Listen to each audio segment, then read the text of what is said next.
Sindhu Bhairavi today episode உண்மையை சொல்லிடான்னு சொல்லிட்டு சிவா வந்து குல்லா கிட்ட கேட்டுக்கிட்டு இருக்காங்க. ஆனால் குல்லா இருந்துட்டு எதுவுமே சொல்லாத அங்கிருந்து போயிடுறாங்க. நீ குல்லா நில்லுடா அப்படின்றாங்க. ஆனால் எதுவுமே சொல்லாத அங்கிருந்து கிளம்பி போயிடுறாங்க. அதுக்கப்புறமா இவன் ஏன் வந்து உண்மையை சொல்ல மாட்டேங்கிறான், இவன் உண்மையான இருந்தால் சொல்லியிருக்கணுமே அப்படின்னு சொல்லிட்டு சிவா யோசனையில் இருக்காங்க. அதுக்கப்புறம் மகாவுடைய தம்பி போயிட்டு வேலைக்காரிக்கிட்ட இங்கே பறிச்சுட்டும் எனக்கு ஒரு காஃபி வேணும், ஏன் போட்டு தரேன்னு சொல்கிறாங்க. அப்புறமா காஃபி போட்டு தந்ததும் அம்மா நீயும் அந்த சிந்துவும் ஃப்ரெண்டா, உனக்கு ஏற்கனவே தெரியுமா? இல்லையே, ஏன் அப்படி கேட்குறீங்க? இல்லை சும்மா தான் கேட்டேன், பேசிட்டு இருந்ததை பார்த்தேன், அப்படியெல்லாம் ஒன்றும் இல்லையான்னு சொல்லி காஃபி கொடுக்குறாங்க. ஏன் உன்னோட கை இந்த அளவுக்கு வந்து நடுங்குது?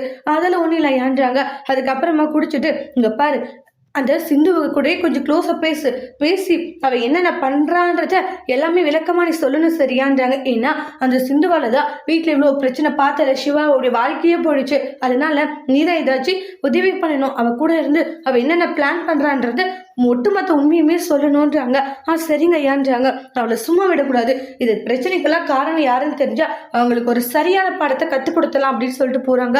ரொம்பவே பயந்து போயிருக்காங்க. ஐயோ நம்ம தான் இதுக்கெல்லாம் காரணம், ஐ லவ் யூ நம்பிச்சதெல்லாம் நாம தான் தெரிஞ்ச பிரச்சனை ஆயிடுமேனு சொல்கிறாங்க. அப்புறம் மகா அவங்க தம்பி அவங்க பொண்ணு எல்லாம் உட்காந்து பேசிட்டு இருக்காங்க. அந்த மெசேஜ் பண்ணது யாருன்னு சொல்லிட்டு அவங்கள பற்றி டிஸ்கஸ் பண்ணுறாங்க. சுற்றி இதை நினச்சி ரொம்பவே கவலையோடு இருக்காங்க. அப்புறம் கல்யாண ஆல்பம் வருது, பைரவி கூப்பிட்றாங்க. பைரவி எனக்கு இன்ட்ரெஸ்ட் இல்லைன்னு போகிறாங்க. சிந்ததை பார்த்து சந்தோஷப்படுறாங்க. அன்னபூரணி உள்ள எடுத்துட்டு போய் சிவாவும் பாப்பான்னு சொல்லிட்டு வச்சுறாங்க. இந்த இடத்துல வந்து ரொம்ப சந்தோஷமா இருக்காங்க அன்னபூரணி. அதோட இந்த எபிசோட் முடிச்சிருக்காங்க. தேங்க்யூ.